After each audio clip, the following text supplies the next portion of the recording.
그 주님께 감사와 영광을 올려드립니다.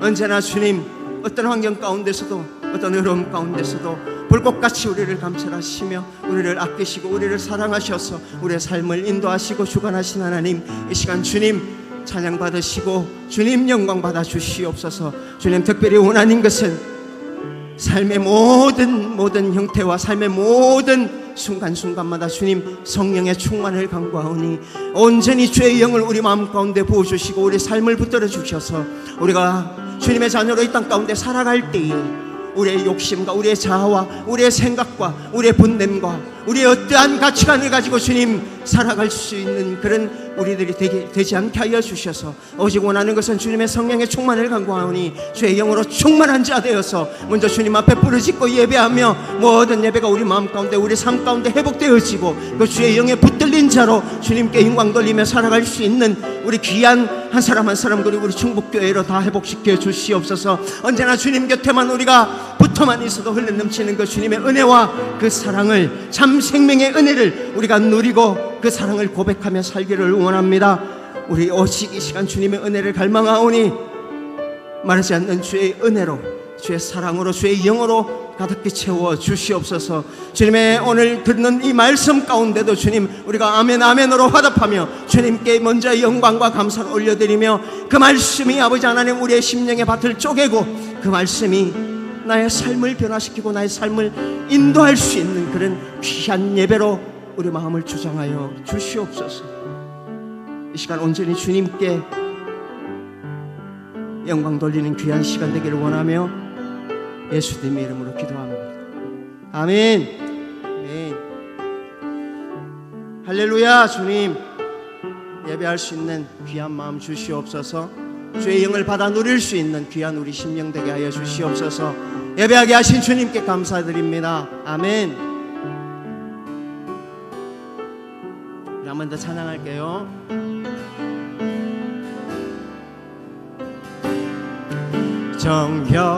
정결한 마음 주시옵소서.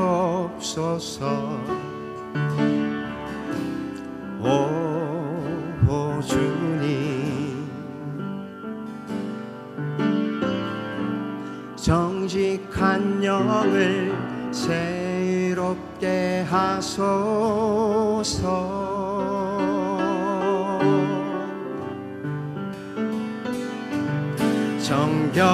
정결한 마음 주시옵소서. 오 주님, 정직한 영을 새롭게 하소서.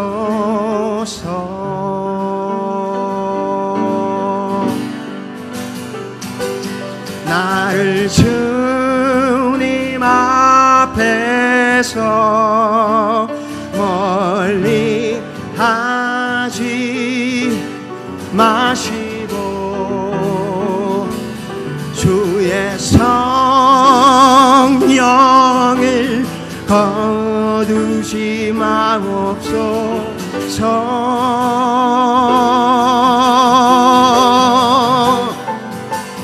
그 구원의 기쁨 다시 회복시키시고 변치 않는 마음 내 안에 주소서.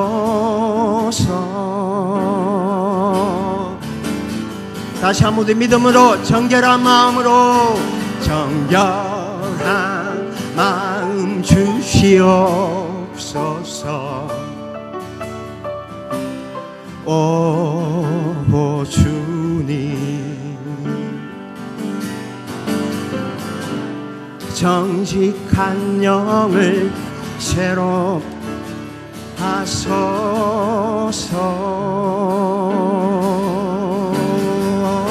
아멘. 정결한 마음 주시옵소서. 오 주님, 우리 마음을 다해 주님 앞에 정직한 영을 새롭게 하소서. 아멘. 나를 주님 앞에서 멀리 하지 마시고 주의 성령을 거두지 마옵소서.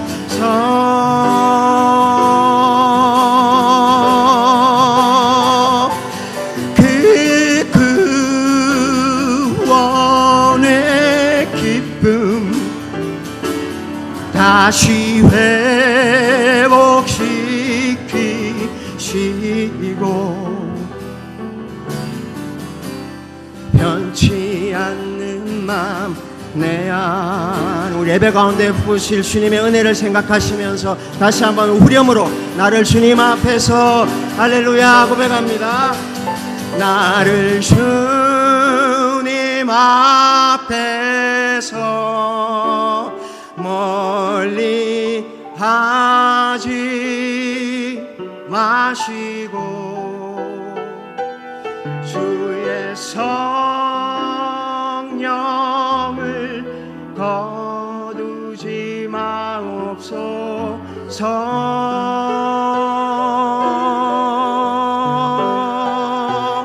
그 구원의 기쁨 다시 회복시키시고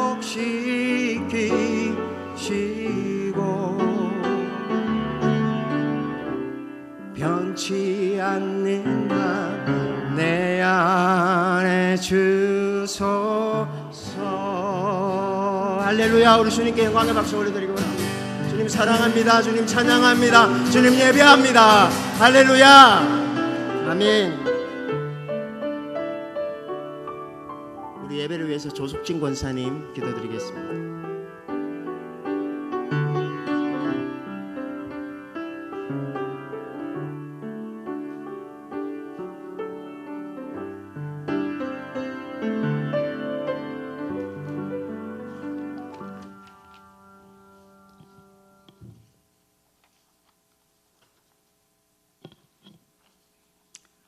사랑의 주님 감사합니다. 3일간도 주의 사랑 안에 거하게 하시고 주의 자녀로 살게 하심을 감사합니다. 코로나로 인해 영상으로 예배드리다가 이렇게 회중 예배로 예배드릴 수 있게 하심을 감사드립니다. 하루속히 코로나가 종식되어 모든 예배와 일정이 회복되어지기를 기도합니다. 함께 한다는 것이 얼마나 귀하고 소중하고 복된 것임을 깨닫게 하심을 감사합니다.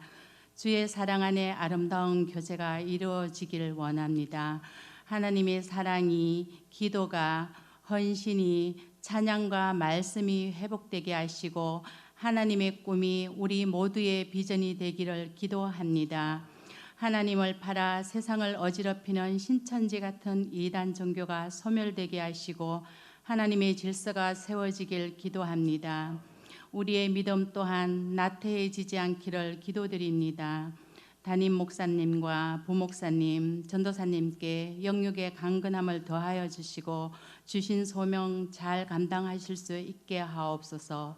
일권 사회를 축복하시고 기도의 어머니로 목회자의 협력자로 직분을 잘 감당하게 하시며 이 시간 올려드리는 찬양을 기뻐 받아주시길 원합니다.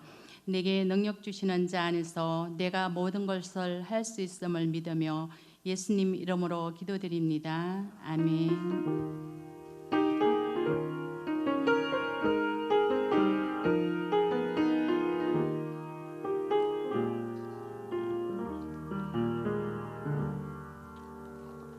오늘 이 시간 저에게 주신 하나님의 말씀 사사기 15장 1절에서부터 8절까지 말씀 함께 보겠습니다. 사사기 15장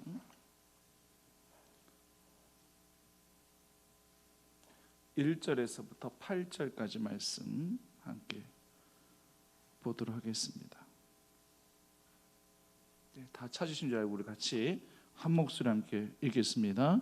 얼마 후 밀 거둘 때에 삼손이 염소 새끼를 가지고 그의 아내에게로 찾아가서 이르되 내가 방에 들어가 내 아내를 보고자 하노라 하니 장인이 들어오지 못하게 하고 이르되 내가 그를 심히 미워하는 줄 알고 그를 내 친구에게 주오너라.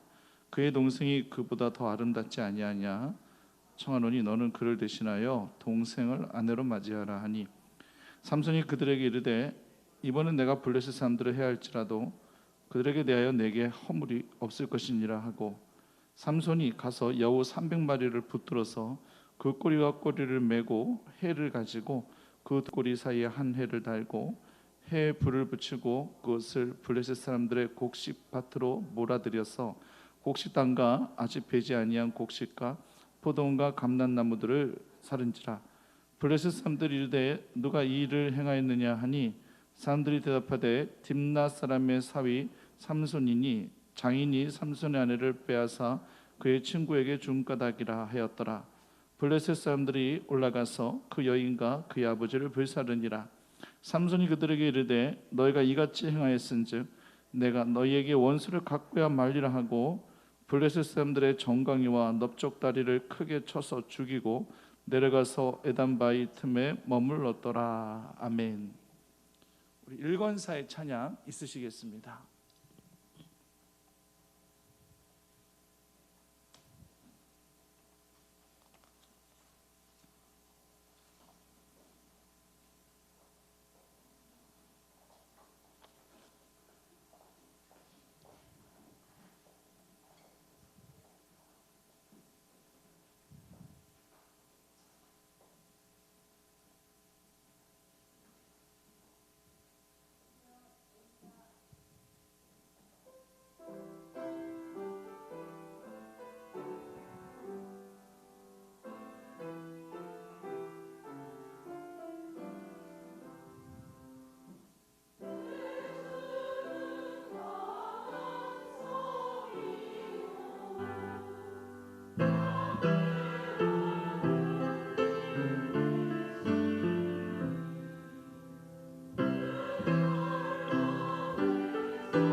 아멘. 감사합니다. 다른 때보다도 우리 일권사님들의 찬양이 굉장히 애틋하게 들립니다. 그동안 몇 달간 들어보지 못한 또 귀한 찬양. 이 자리에 이렇게 서 있는데 괜히 마음이 울컥하더라고요. 예. 그래서 순간 이렇게 허공을 좀 쳐다보기도 했습니다만은 얼마나 이 시간이 감사한지, 수요예배 강단 이 자리에 서서 설교한 지가 먼 아득한 옛날같이 느껴질 정도로 정말 이 시간이 그리웠고, 아마 우리 성도님들도 수요일날 이 자리가, 이 시간이 아마 그리웠으리라 그렇게 생각합니다. 이제 우리 앞에 계신 분들과 인사 나누시겠습니다. 이 시간에 오랜만에 뵙습니다. 예, 그래요. 우리가 짓는 죄는요, 두 가지가 있습니다. 첫째는 뭐냐? 눈에 보이고 또 확연하게 알 수 있는 죄. 그것이 죄인가를 알기 때문에 하나님 앞에 회개할 수 있는 그런 죄. 그런 죄가 있고요. 또 한 가지, 이게 죄인지 아닌지 참 모르겠네, 애매모호한 그런 죄. 이걸 해결을 해야 되는 것인지 말아야 되는 것인지, 그냥 넘어가도 되는 것인지, 죄를 고백해야 되는 것인지 막 헛갈리는 죄. 이렇게 두 가지가 있을 수가 있어요. 확연한 죄는 우리도 금방 확인이 가능하기 때문에 해결을 한다든지 대처가 가능한데, 근데 이런 확연한 죄보다도 아리까리한 죄, 애매모호한 거, 이런 죄들이 더 우리 삶 속에 심각하게 좋지 않은 영향을 미칠 때가 많이 있더라라고 하는 것입니다. 여러분, 카톨릭에서도요, 죄를 두 가지로 구분을 해요. 대죄와 소죄, 이렇게 분류합니다. 다시 말씀드려서 큰 죄와 작은 죄로 이렇게 카톨릭에서 구분을 합니다. 대죄라면, 큰 죄라면 뭐가 있겠습니까? 구원에 치명적인 영향을 미치는 그러한 죄를 대죄라고 그들은 부르는데, 예를 들어서 살인이나 강도나 도둑질이나 아니면 성적 범죄나 이런 것들은 당연히 대죄에 속하는 거고요. 이 외에도 탐욕이나 호색, 분냄, 시기, 게으름까지, 그리고 미사에 불참하는 것까지도 주로 대죄로 이렇게 분류를 해놨어요. 그래서 카톨릭은 이러한 죄를 지었을 때는 어떻게 하는 거죠? 누구한테 가가지고 뭘 하죠? 신부, 사제한테 가가지고 고해성사, 고백성사를 꼭 해야만 되는 것이 그들의 교리예요. 그럼 이 외에 작은 죄는 어떻게 하느냐? 사실 대죄와 소죄, 작은 죄, 큰 죄를 구분하는 명확한 기준은 없는 겁니다만은, 작은 죄를 지었다 한다 할지라면 이들은 그냥 하나님 앞에 기도하면 된다는 거예요. 여러분, 들어보시니까 어떠십니까? 이게 좀 말이 되는 소리입니까? 이게 지금 이런 엄청난 모순이 어디 있습니까? 아니, 구원에 치명적인 영향을 주는 대죄는 반드시 사제를 통해 가지고, 신부를 통해서 고백성사를 해야 된다고 하는 것이고, 그래야지만 제사함을 받는다고 하는 것이고, 그리고 그 외에 아주 지극히 작은 죄들, 이런 것들은 하나님 앞에 그냥 기도하면 된다는 얘기예요. 이게 좀 말이 되는 논리입니까? 엄청난 모순이에요. 우리 개신교는 큰 죄든 작은 죄든지 간에 눈에 보이고 내가 느끼는 확연한 죄든 아니면 애매모호한 죄든지 간에 우리는 누구의 이름으로 사함을 받는 겁니까? 믿습니까? 우리는 오직 예수 그리스도 한 분 외에는 다른 이로서는 구원을 얻을 수 있는 방법도 없는 것이거니와, 다른 이로서는 죄를 사함받는 어떤 건세를 그 어떤 인간에게 주신 일이 없어요. 우리 하나님은 오직 독생자의 아들 예수 그리스도, 오직 그분을 통해서만 죄 사함을 허락하시는 권세를 주신 것인데, 근데 이단의 교주들, 이 교주들은 자기들이 이런 권세를 가지고 있다고 주장을 하고 있어요. 가톨릭도 사람을 통하여 용서받는 게 그게 큰 죄이고, 하나님을 통해서 용서받는 건 작은 죄이고, 대체 이런 논리가 어디 있습니까? 가톨릭은 정말 문제 많아요. 저는 정말 누가 성당 다니겠다고 하시면 도시락 싸지고 가서라도 말리고 싶어요. 가톨릭은요, 우리 기독교와 개신교가 한 뿌리였지만 문제 많습니다. 구원관도 문제가 있고요, 교리도 문제가 많은 게 가톨릭이에요. 제가 스페인 갔었을 때 보니까 성당 안에 부스 같은 것들을, 조그만 부스 같은 것들을 설치해 놨더라고요.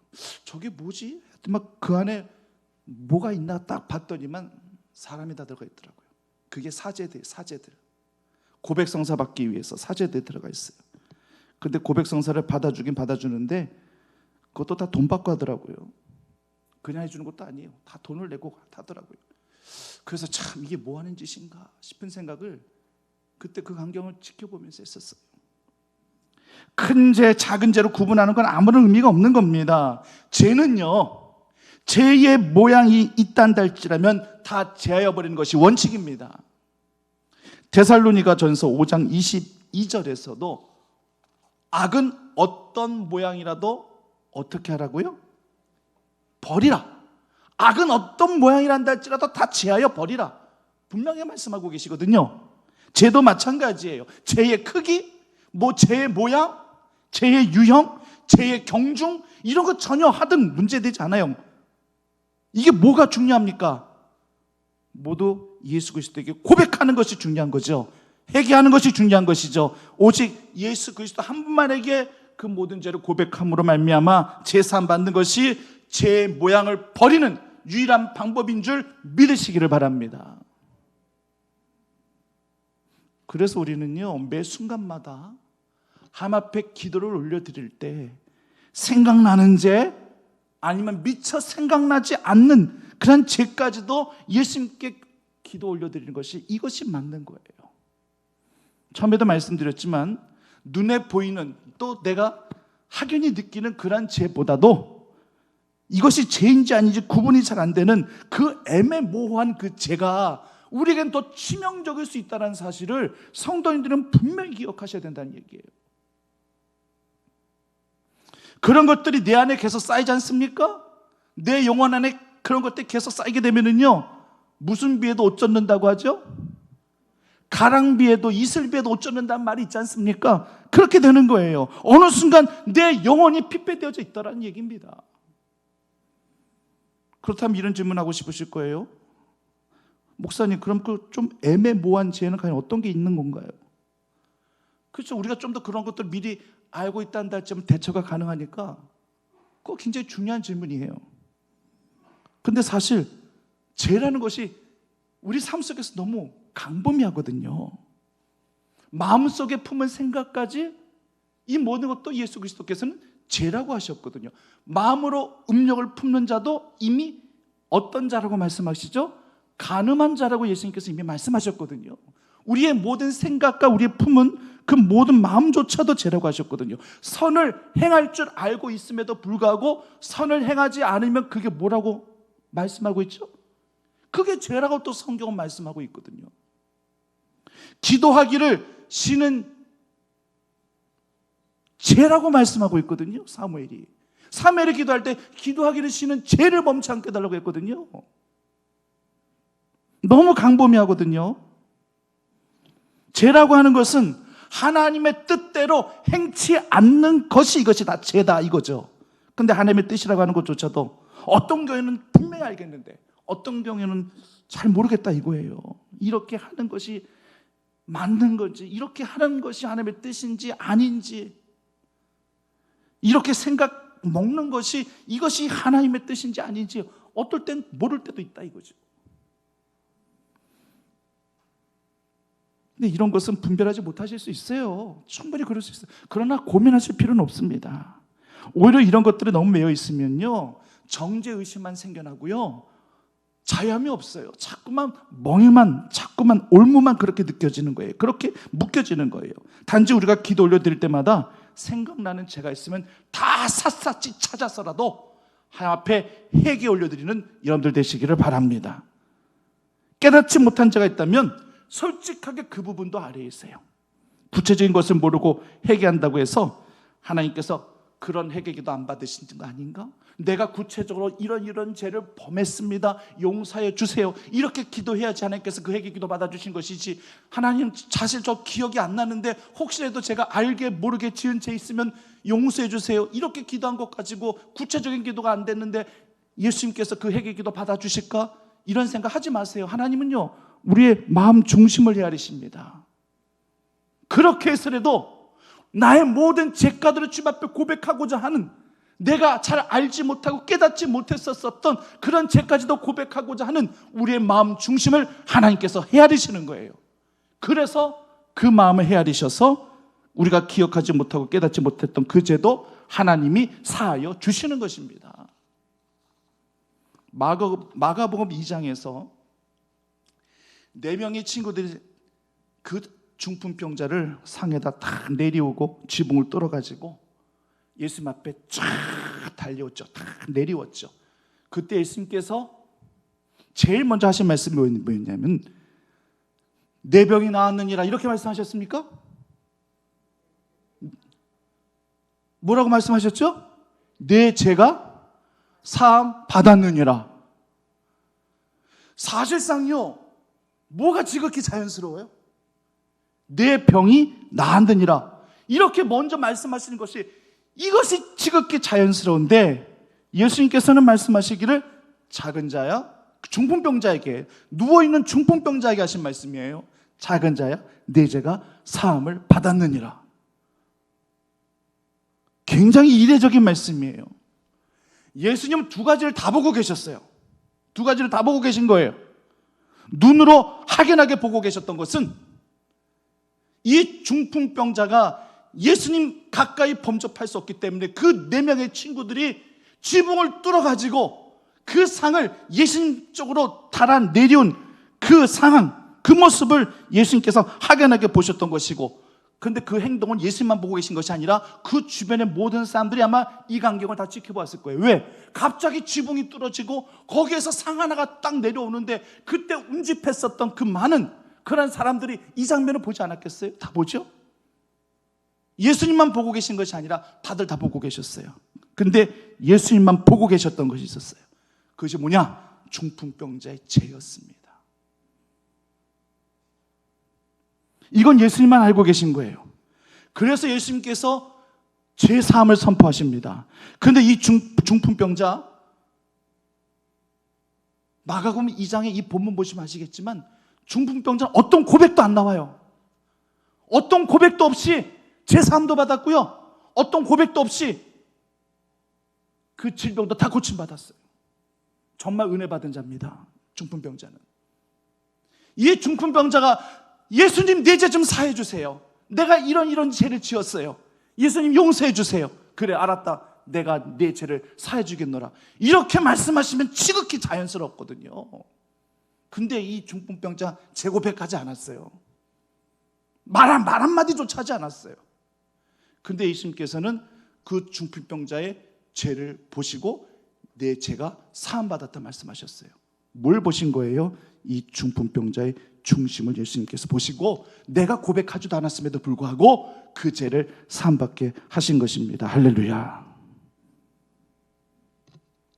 지금 이 중풍병자가 자신의 죄가 어떤 죄인지 본인이 알았을 수도 있고 아니면 본인이 몰랐을 수도 있어요.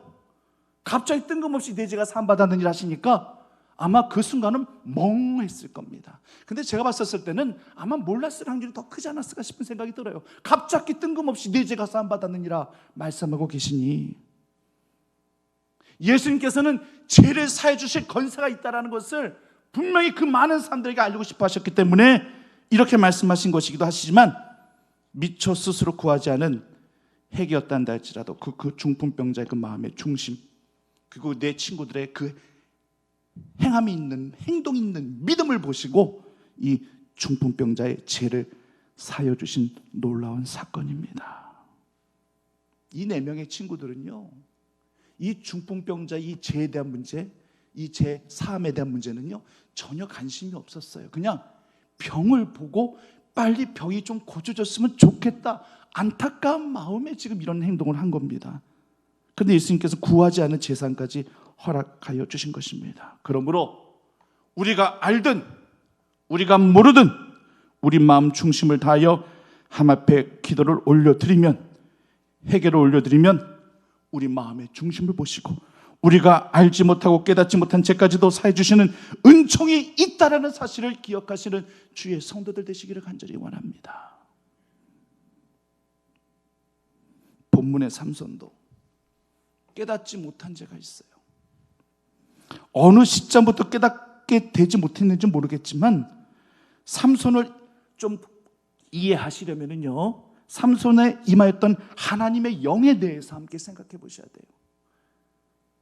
삼손하면 힘을 먼저 떠올리지만 그 힘의 근원은 하나님의 영과 아주 밀접한 관련이 있습니다. 삼손이 이끌어가고 있는 주도적인 단어가 힘이라는 단어가 아니에요. 하나님의 영이라는 단어예요. 다른 사사들도 많이 있었지만 유독 삼손에게는 하나님의 영에 대한 표현이 여러 번 나옵니다.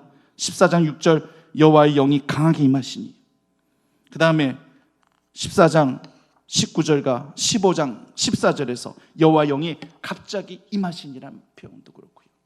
강하게 임하시든지 간에 갑자기 임하시든지 간에 하나님이 기뻐서 강하게 갑자기 임하신 것인지 아니면 하나님께서 긍휼로 인하여서 갑자기 임하신 것인지는 우리가 정확하게 알지 못하지만 하나님께서 그렇게 임하셨다는 것 자체는 지금 삼손과 하나님은 영적으로 교감되어져 있는 상태이기 때문에 하나님께서 이렇게 임하시는 거예요. 얼마나 감사한 일입니까? 그런데 어느 순간부터 하나님의 영이 임하였다는 표현이 빠져지게 됩니다. 구체적으로 말씀드리면 16장 말씀부터 빠져버려요. 그럼 이때부터 본격적인 삼손의 타락이 시작이 되어지는 거예요. 자기가 죄를 짓고 있으면서도 내가 죄인인 것을 깨닫지 못하는 그 순간이 시작되고 있는 것입니다. 오늘 본문 물론 15장 말씀에도 하나님의 영이 갑자기 임했다는 표현이 나옵니다만은 사실상 오늘 이 15장 1절 말씀 이하부터 삼손의 타락은 시작되고 있는 거예요. 그러면 삼손이 깨닫지 못하고 있었던 애매모호한 죄는 무엇이었는가? 먼저는요, 자신에게 임한 은사를 낭비하는 죄를 범하고 있습니다. 한번 따라 하시겠습니다. 은사를 낭비하지 말자. 이것이 죄가 될 수 있다는 사실을 기억하십시오.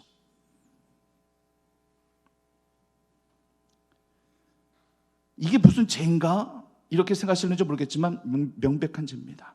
하나님께서 삼손에게 힘을 주신 것은요, 그냥 주신 것이 아니에요. 누구에게 의시되고 자랑하라고 주신 것도 아니에요. 이것은 목적을 위해서 하나님께서 분명히 주셨습니다. 근데 그 목적대로 그 힘을 쓰지 않았단다 할지라면 그것은 명백히 하나님 앞에 죄가 되는 거예요. 우리가 하나님 앞에 은사를 달라고 구합니다. 하나님 방언의 은사를 주십시오. 신유의 은사를 주십시오. 영불변의 은사를 주십시오. 뭐 방서, 영으로 막 글씨를 쓰는 그런 은사를 주십시오. 우리가 막 구할 수도 있어요. 그런데 하나님께서 정말 그 은사를 주셨습니다. 그럼 왜 주셨느냐? 그래, 네가 다른 사람들보다 좀 뛰어나다는 걸 그거 알리게 하시기 위해서, 그래서 좀 목이 조금 이렇게 곧게끔 좀 교만기가 들어가게끔 하기 위해서 주셨습니다. 아니잖아요. 하나님 나라 확장을 위해서 주셨을 것입니다. 그리스도의 향기를 바라기 위하여 유익하게 사용되어질 수 있는 그런 은사로 선물로 하나님께서 허락해 주셨을 것입니다. 그런데 그렇게 사용하지 않고 삼손처럼 그렇게 자기 욕심을 채우기 위해서 원한이나 원수나 갚기 위해서 그렇게 쓰여진다는 할지라면 이것은 죄가 된다라고 하는 거예요. 내 욕심, 내 사욕을 채우기 위해서 이 은사가 쓰여지면 그것은 죄가 된다는 얘기. 그럼 차라리 은사 안 받는 것보다도 못한 거예요.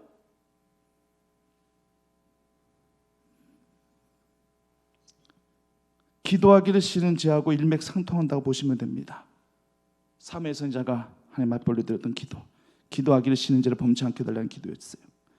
기도하기를 싫은 것이 죄라면 은사를 은사대로 활용치 않고 버려두는 것 또한 죄가 된다는 사실이에요. 사탄은요, 목사든 장로든 권사든 집사든 직분에 상관없이 누구든지 넘어뜨리려고 해요. 우리에게 막 죄가 심어지게 하고 죄의식을 심어줘가지고 막 우리를 넘어뜨리고 쓰러뜨리려고 합니다. 근데 만약 우리가 꿈쩍 안 하잖아요. 기도에 깨어 있고 막 말씀에 깨어 있고 매 순간 은혜의 생활을 우리가 매 순간마다 하고 있다는 할지라면 꿈쩍도 하지 않아요. 우리는요. 흔들림이 없는 거예요. 자르나 우나 치우침이 없다는 할지라면은 사탄의 공격도 다 무효가 되는 거예요. 그러면 사탄은 포기하느냐? 여쭤볼게요. 그럼 사탄 포기할까요? 걔들이 포기할까요? 아, 얘는 어떻게 해봐도 안 되네. 얘는 안 되겠다. 그렇게 쉽게 포기하지 않아요. 그리고 이젠 안 되겠다 싶으면 이제는 다른 전략을 구사하는 거예요. 눈으로 확연하게 알 수 있는 죄를 짓도록 그렇게 유도했다가 실패한다면 이제는 이것이 죄인지 죄가 아닌지 헛갈리게 하는 그런 죄를 짓게 함으로 서서히 무너지게 하는 것이 사탄의 전략입니다. 여러분 신앙의 경각심을 가지시고 오늘 이 말씀을 들으십시오. 사울 왕과 그 다음 다윗 왕, 이 두 사람을 비교 한번 해보겠습니다. 비교해서 설명을 드리면 금방 아실 거예요. 먼저 사울 왕 보시죠. 사울 왕은요, 사탄의 전략대로 눈으로 확연하게 알 수 있는 죄를 지어서 어느 순간에 그냥 갑자기 넘어지게 한 케이스예요. 사탄의 입장에서 본다면요, 완전 사울 왕은요, 그냥 사탄의 꼬봉이에요, 꼬봉. 완전 쓰러뜨리기 너무 쉬운 존재. 내 밥이야. 사울은 내 밥이야. 아마 사탄은 그렇게 얘기하고 다녔을 거예요. 눈으로 확연하게 알 수 있는 죄, 그게 뭐였습니까? 하나님의 말씀에 뭐 했던 죄죠? 불순종했던 죄. 그런 확연하게 알 수 있는 죄거든요. 하나님께서 명령하신 죄. 사무엘 대신에 자신의 제사를 드려드리고, 그리고 아말렉을 다 진멸시키라 했는데 진멸시키지 않고 다 사로잡아 오고, 그 죄를 물었을 때에 그저 핑계나 대며 죄를 인정치 않는 이 분명한 확연한 죄, 불순종의 죄.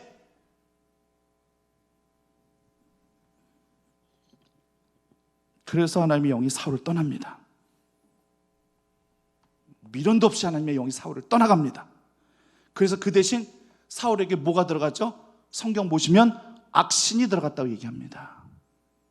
이제는 사탄의 시너리오대로 된 거예요. 사탄이 막 웃으면서 잘됐다, 내가 원하는 바대로 다 되는구나, 아 사울은 내가 요리하기가 너무 쉬워, 이러면서 얼마나 속으로 쾌재를 많이 불렀겠어요. 사탄의 입장에서 사울 다루는 것은 아주 식은 죽 먹기였던 거예요. 식은 죽 먹기. 이렇게 하나님의 사람이 하나님 앞에 기름 부음까지 받은 왕이었잖아요. 이렇게 하나님의 사람이 눈으로 확연하게 알 수 있는 죄 때문에 한순간 넘어 쓰러지는 케이스가 흔치는 않지만 분명히 있다라는 사실을 아셔야 되는 거죠. 그러면 다윗은 어떻습니까? 다윗은 어떠할까요? 다윗은 그렇게 해서 안 넘어가요. 왜냐하면 하나님이 다윗과 함께 하셨고, 하나님이 다윗에게 약속하신 말씀도 있었었고, 하나님이 다윗에게 지혜와 명철과 또 힘도 더하여 주셔서 그 모든 것도 다 이스라엘 민족을 위해서, 자기 위해서 쓰지 않고 이스라엘 민족을 위해서 다 쓰게 하셨고, 다윗의 시편 보셔서 아시겠지만 그 시편이 얼마나 주옥 같습니까? 그 다윗의 시편에서 얼마나 그 영상이 느껴집니까? 언제나 하나님 앞에 시를 쓰면서 기도 영성을 하나님 앞에 나아갔던 성군이 바로 다윗이었어요. 이런 다윗을 전면으로 한번 쓰러뜨리려고 해봤더니만 안 되네요. 그렇다고 사탄이 포기했느냐? 포기한 것처럼 보였는데 결국엔 포기한 게 아니었어요. 그러니까 이게 더 무서운 거예요. 이게 사탄의 전략이 이게 무서운 거예요. 아무개 목사, 아무개 장로, 아무개 권사, 아무개 집사 워낙 믿음이 좋아가지고 도저히 안 되겠어, 나 포기할래. 근데 알고 봤더니 포기한 게 아니라 이미 또 다른 곳에서부터 물밑 작업을 하고 있는 거예요. 넘어뜨리려고, 쓰러뜨리려고. 이것이 죄인지 아닌지 애매모호한 그런 의식을 갖게끔 해가지고 그런 죄를 짓게 함으로 서서히, 사울과는 다르죠. 사울은 단번에 KO 당한 거고 다윗은 서서히 무너지게끔 하게 한 거예요. 이런 게 무서운 거예요. 아예 대놓고 성난 사자처럼요, 그냥 막 서슬퍼리 이빨 드러내놓고 입을 벌리면서 막 삼키려 하듯 그렇게 다가오면 우리도 바짝 긴장하고 대비를 할 수 있거든요. 깨어있는 신앙으로 성령의 검과 믿음의 방패를 가지고 우리가 그렇게 대비를 할 수가 있는데, 포기한 척 믿게끔 만들어 놓고 이것이 죄인지 아닌지 헷갈리게 하는 그런 죄를 통하여 서서히 무너지게 하는 전략으로 우회를 하는 거예요. 여기에 다윗도 안타깝게도 순간 말려들었어요. 어느 순간부터 왕이라는 권력, 권세를 누리기 시작합니다. 예전에는 안 그랬거든요. 전쟁이 딱 일어났다 하면은 제일 먼저 전장에 나아가 선본장이 됐던 인물이 누구였어요? 다윗이었거든요. 그런데 어느 순간부터 다윗이 전쟁터에 나가질 않아요. 물론 안 나갈 수도 있어요. 그럼 예전에 다윗이었단다 할지라면은 아마 뭘 했겠습니까? 기도를 했겠죠. 하나님, 우리 군사들이 블레셋이든 모압이든 암몬이든 이방 적들과의 싸움에서 우리 이스라엘 군사들이 이겨 승리할 수 있게 해달라고 그렇게 기도했을 거예요. 그 시간에 더더욱 그렇게 했을 거예요. 나라 민족을 위해서 기도했을 겁니다. 근데 어느 순간부터 기도 안 해요. 기도를 안 하고 그 시간에 뭐 했죠? 낮잠을 잤어요. 치열한 전쟁 가운데 있는 시점에서 대낮부터 마음 편안히 잠잘 수 있는 용기는 과연 어디에서부터 나왔을까요? 그건 용기가 아니에요. 이건 태만이에요. 어느 순간부터 다윗은 이렇게 변질되기 시작한 거예요. 자신도 모르게 느끼지 못하게. 이런 태만이 죄인지도 모르는 상태에서 내가 그렇게 태만해져요. 이건 사탄의 전략이에요. 사울 왕과는 전혀 다른 방향으로, 다른 전략으로 다윗조차도 내 자신이 서서히 무너지고 있다는 것을 깨닫지 못할 정도로 그렇게 다윗을 그렇게 넘어뜨리고 있는 거예요. 그런 우리아의 밧세바를 범하고서도 그게 죄인지 아닌지 알았어요? 몰랐어요? 몰랐어요. 이건 말이 안 되잖아요. 이거 알았어야 되는 거잖아요. 몰랐어요. 그래도 참 다윗에게 은혜가 있다는 건 뭐냐? 나단 선지자가 꼭 집어서 당신이 죄인이요, 예를 들어서 설명하면서 당신이 죄인이요 했었을 때에 바짝 엎드려 눈물로 침상조심 회개했다라는 거. 그렇게 다윗에게 그래도 은혜가 있었기 때문에 그게 가능한 거잖아요. 완전히 사울처럼, 사울은 그냥 단번에 확 넘어져 버렸어요. 아니 사울은요. 근데 다윗은 단번이라 서서히 자신도 모르게 이게 죄 아니야? 아니겠지? 아닐 거야? 죄인가? 아닌데? 뭐지? 이러면서 서서히 넘어져 가고 있는 그 마지막 찰나에 선지자의 도움을 통해서 무게중심을 다시 잡은 거예요. 그게 바로 회개입니다. 침상을 적시는 회개의 역사로 말미암아 다시금 신앙의 무게중심이 잡혀진 것입니다.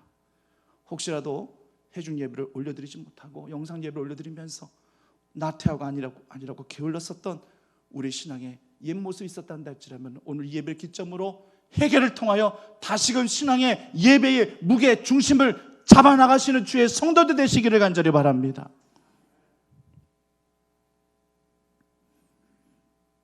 다윗은 이때 받은 은혜가 생애 가운데 가장 큰 은혜예요. 가장 큰 은혜입니다. 골리앗을 물리쳐 이겨 승리케 하신 은혜, 이건 대할 거 아니에요. 그 영원구원하고 관련 없는 거니까. 이때 받은 은혜가 가장 큰 은혜예요. 사울 왕에게도 하나님이 개입하신 거예요. 개입 안 하신 게 아니에요. 그래서 그 죄를 꼭 집어 사무엘 선지자가 가르쳐 주잖아요. 근데 사울은 회개치 않고 계속 핑계만 대는 인생이었기 때문에 완전히 넘어져 버린 것이고, 다윗은 진심으로 회개할 수 있었기 때문에 넘어지는 그 찰나에 순간 정신 차리고 회개를 통해서 무게중심을 다시 잡고 원래 자리로 돌아오게 되었던 거예요. 사탄은요, 이렇듯 믿는 자들을 노력하고 시험하고 쓰러뜨리려고 합니다. 우리 믿는 자들이 정말 마음을 놓고 살아갈 수 없는 분명한 이유예요. 성도님들, 하나님의 은혜와 하나님께 이 은사, 당연히 내가 받는 것을 알고 있을 때 그때부터 우리 신앙에 균열이 생기고 있다고 생각하시면 그게 맞습니다. 은혜는, 한번 따라 하시겠습니다. 은혜는 갚으라고 주신 것입니다. 따라 하시겠습니다. 은사는 선용하라고 주신 것입니다. 맞습니다. 내게 은혜를 주신 바 되신 것은 이 은혜를 평생 빚진 자의 감정을 갖고 그 은혜를 갚으라고 내게 주신 것이에요. 은사라고 하는 것은 선용하라고, 주의 일에 잘 쓰임받게 하라고 주신 거예요. 하나님의 은혜와 은사를 분명히 아셔야 됩니다. 목적 없이 우리에게 주신 것이 아니라는 사실. 거저 주신 것 같지만 절대 거저 주신 것이 아니라는 사실 분명히 아셔야 돼요. 물질이요? 이것도 사치하고 방탕하면서 쓰라고 주신 거 아니에요. 주님을 위해서, 몸된 주의 교회를 위해서 많은 영혼들이 돌아오는데 쓰라고 주신 거예요. 삼손 보십시오. 하나님이 주신 은사 엉뚱한 방향으로 쓰고 있어요. 지금 삼손이 블레셋 여인을 취했거든요. 이방 여인을 취한 것 자체가 잘못된 거예요. 왜 이방 여인을 취합니까? 근데 이 이방 여인의 장인이 그 시집간 딸을 삼손이 마음에 안 들다 싶으니까 삼손이 친구에 또 줘버리네요. 뭐 이런 경우가 다 있습니까? 이게 대체 뭐 이런 경우가 다 있어요. 이건 말도 안 되죠. 아니 시집을 보냈다면 그것으로 끝이지. 지금으로 표현한다 한다 할지라면 이혼도 시키지 않은 상태에서 다른 친구의 딸을 또 시집 보낸다는 게 이게 말이 됩니까? 이건 말이 안 되는 거예요. 이거는요. 도덕적으로 윤리적으로 삼손이 화가 날 만해요. 근데 그렇다고 삼손이 지금 자기 힘 가지고 하나님이 주신 것인데 그 힘 가지고 지금 그 보복하려기 위해서 지금 화풀이 하려고 지금 그 힘 쓰고 있는 거예요. 지금 보십시오. 여우 300마리 잡아가지고요. 그 꼬리를 다 하나로 다 묶어버립니다. 그 꼬리에 불을 붙여버려요. 그래서 그 블레셋의 그 곡식단에다 그냥 거기다 탁 집어넣어버리는 거예요. 그러니까 블레셋의 포도를 비롯한 그 모든 곡식단들이 다 엉망진창이 다 불살라져 버린 거예요. 쓸모없게 되어져 버린 거예요. 하나님이 이렇게 하라고 힘주셨을까요? 이뿐 아니라 8절 말씀과 같이 블레셋 사람의 정강이와 넓적다리 쳐서 죽였다라고 언급하고 있죠. 그러니까 순전히 이건 하나님의 계획, 하나님의 섭리하고는 전혀 상관이 없어요. 전혀 연관성이 없어요. 오직 자신의 억울함, 뭐 자신의 이런 어떤 뭐 보복 이런 거 갚기 위해서 이 같은 행동하고 있는 거예요. 여기에서부터 삼손은 무너지고 있더라라는 겁니다. 그러니까 이 사사기의 말씀을 통해서 이 삼손의 기사, 삼손의 행적들을 보시면서 삼손이 어디서부터 무너지고 있는가라는 것을 여러분들이 영적으로, 아니 뭐 영적인 것까지 필요 없어요. 여러분들이 분간하신다는 할지라면 이 15장 말씀에서부터 삼손이 무너지고 있구나라는 것을 살펴보시면 됩니다. 자신이 무너지고 있다는 것을 전혀 눈치 못한 채 삼손은 지금 무너지고 있는 거예요. 성도님들, 계시록에 보면은요, 빌라델비아 교회 나오죠. 안 나오나요? 예, 반응을 해주셔야 됩니다. 과연 알고 계시는 것인지 모르는 것인지 제가 확인을 해야 돼요. 빌라델비아 교회가 다른 교회들과 달리 하나님의 책망이 하나도 없었어요. 그리고 칭찬만 들었어요. 그 칭찬 중에 가장 대표적인 칭찬이 뭐였냐? 적은 능력을 갖고서 네가 충성했구나. 나를 배반치 아니하고 내 말씀을 적은 능력 갖고도 네가 지켰구나. 이런 칭찬을 받았습니다. 반면에 라오디게아 교회는요, 물론 칭찬받은 것도 있지만 어떤 책망을 받게 되었느냐? 삼손처럼 많은 능력을 받았음에도 불구하고 헛되게 사용하여 책망받은 교회는 라오디게아 교회였습니다. 성도님들, 큰 능력을 하나님 앞에 받고 안 받고가 중요할까요? 내가 하나님 앞에 큰 능력을 받았다든지 큰 은사를 받았다든지 큰 은혜를 받았다든지 만약 이런 축복을 받았다면 그만큼 나에게 막중한 책임감이 뒤따르게 된다는 사실을 기억하셔야 할 것입니다. 이런 책임을 감당치 못할 것 같으면 차라리 빌라델비아 교회 교인들처럼 적은 능력을 갖고서도 최선을 다하는, 하나님의 뜻을 성취하기 위해서 최선을 다하는 그런 교회, 그런 성도님들이 꼭 되어주시기를 간절히 소망합니다. 이제 말씀을 마무리하고자 합니다. 정말 실로 이 코로나 때문에 수예배를 한 석 달 가까이 참 오랜만에 성도님들을 대면해서 예배를 올려드리니까 막 사모체가 떨리기도 하고 막 마음이 그래요. 아마 모르긴 몰라도 수요 예배를 늘 교회에서 드리셨다가도 영상으로 수요 예배 올려드리셨던 분들 아마 잘 안 들으셨을 수도 있었을 거예요. 영상 예배는 제가 이렇게 지켜보니까요, 영상 예배는 득보다는 독이 많아요. 알고 있었던 바지만 확연하게도 알겠습니다. 어쩔 수 없어서 정말 영상 예배로 모든 걸 대체할 수밖에 없었지만 정말 지금만 같아서는요, 더 이상 영상으로 예배를 안 드렸으면 하는 것이 저의 개인적인 바람이에요. 영상 예배에 익숙해져 계신 성도님들, 나도 모르게 경건을 잃어버렸고 거룩을 잃어버린 채 흐트러진 모습 그대로 집에서 영상으로 예배 드리셨던 성도님들, 이제는 모든 것 다 털어내버리시고 잃어버린 석 달간의 신앙을 다시 한번 되찾으시고 앞으로도 이 수요 예배 더욱더 많이 참석하시고 말씀을 통해서 많은 은혜들이 부어지고 채워지기만을 간절히 축원합니다. 사역사신 아버지 하나님, 삼손의 삶을 살펴봅니다. 애매모호한 죄의 늪에서 빠져들었던 그런 삼손, 이것이 죄인지도 깨닫지 못하고 그렇게 타락되어져 가는 그런 모습을 보면서 우리들의 각자의 모습을 한번 돌이켜보게 됩니다.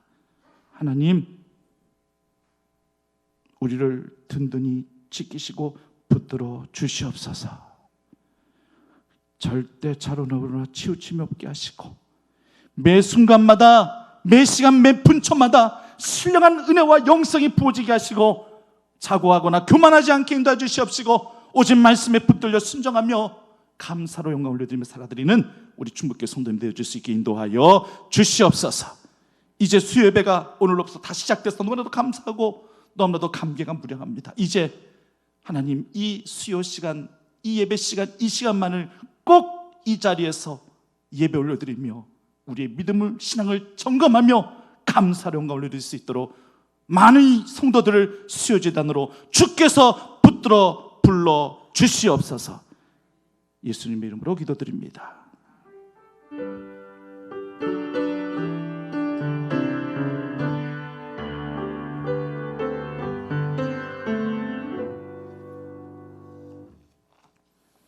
찬송가 285장입니다.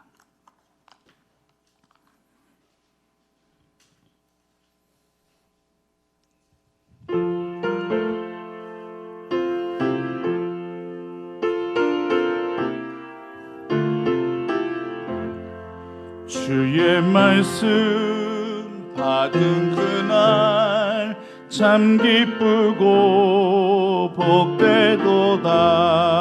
이 기쁨만 못 이겨서 온 세상에 전하노라. 기쁜 날 기쁜 날 주 나의 죄 다시 쓴 날 늘 깨어서 기도하고 늘 기쁘게 살아가리.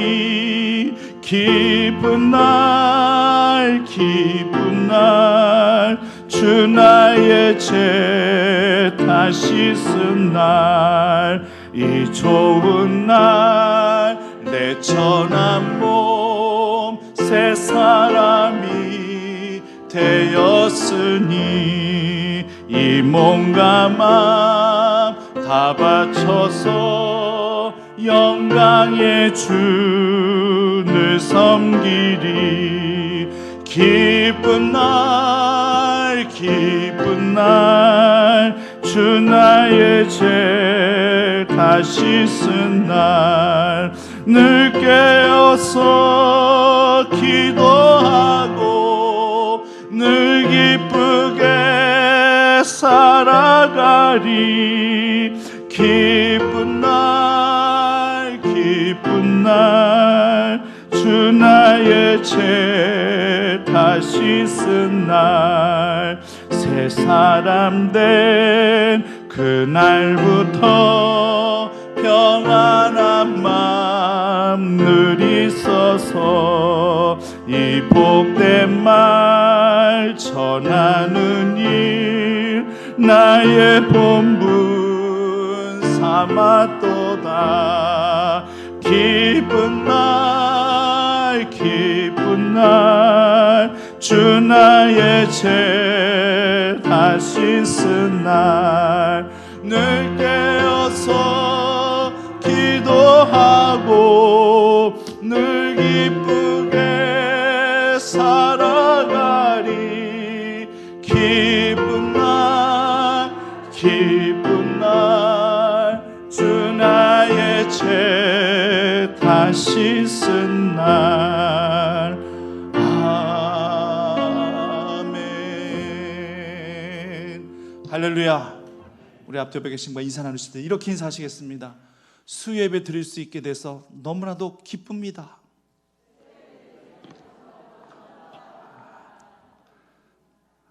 안 기쁜 분 안 계시죠? 예, 이제 수예배가 다시 이렇게 시작되었고 새벽 예배도 월요일부터 시작이 됐거든요.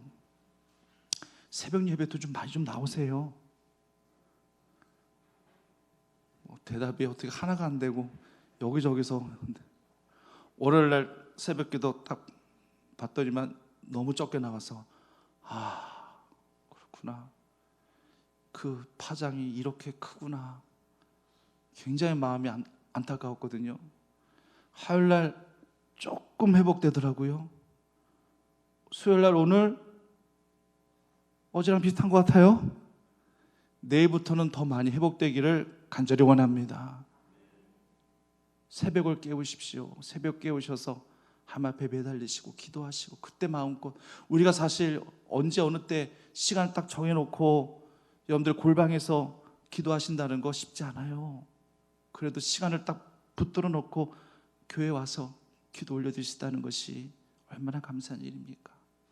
아시겠습니까? 새벽에 못 나오실 분들은 아예 여기서 주무시세요. 그냥 여기서 주무셔. 뭐라고 안 할게. 예배 여기 새벽 예배할 때 내가 깨워드릴게. 그런 간절한 마음을 갖고 있다는 목사님 마음이 저런 마음이구나 하는 것을 좀 헤아려 달라는 거예요. 아셨습니까? 예. 그 다음에 뭐 하더라? 하도 오랜만에 하니까 찬양했죠, 권사님? 헌금기도 해야죠. 이거 보세요. 이게 문제예요. 저 역시도 지금 안 들으시니까 지금 잊어먹고 이게 문제예요. 저도 진짜 이거 회개해야 돼, 진짜. 그렇다니까요. 예물을 위해서 기도하고 주기도문으로 마칩니다. 하나님, 그 몇 달 만에 또 수예배를 이렇게 드려드리게 되니까 설렘과 긴장과 또 감사가 이렇게 넘칩니다. 하나님, 이제 이 수요, 이 저녁 예배, 이 강단이 더욱더 많은 성도들로 가득 채워질 수 있게 인도하여 주시옵소서.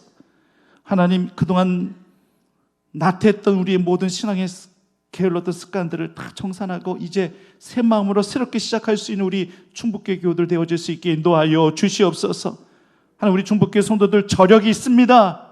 분명한 저력이 있는 성도들이 오니 이제 다시금 원래 자리보다 더 애틋하고 간절한 그런 기도의 자리, 예배 자리를 만들어 가시기에 부족함이 없도록 은혜를 더하여 주시옵소서. 오늘 11조 예물과 또한 건축 예물과 감사 예물 올려드리는 주의 성도의 손길을 기억하셔서 기뻐 받으시고 흠량하시고 30배, 60배, 100배의 결실로 채워주시는 귀한 은혜가 있게 하여 주시옵소서. 돌아가는 발걸음 지켜주시고 살피시기를 간절히 원하오며 예수님의 이름으로 기도드립니다. 하늘에 계신 우리 아버지, 아버지 이름을 거룩하게 하시며 아버지의 나라가 오게 하시며 아버지 뜻이 하늘에서와 같이 땅에서도 이루어지게 하소서. 오늘 우리에게 일용할 양식을 주시고 우리가 우리에게 잘못한 사람을 용서해 준 것 같이 우리 죄를 용서해 주시고 우리를 시험에 빠지지 않게 하시고 악에서 구하소서. 나라와 권능과 영광이 영원히 아버지의 것입니다. 아멘.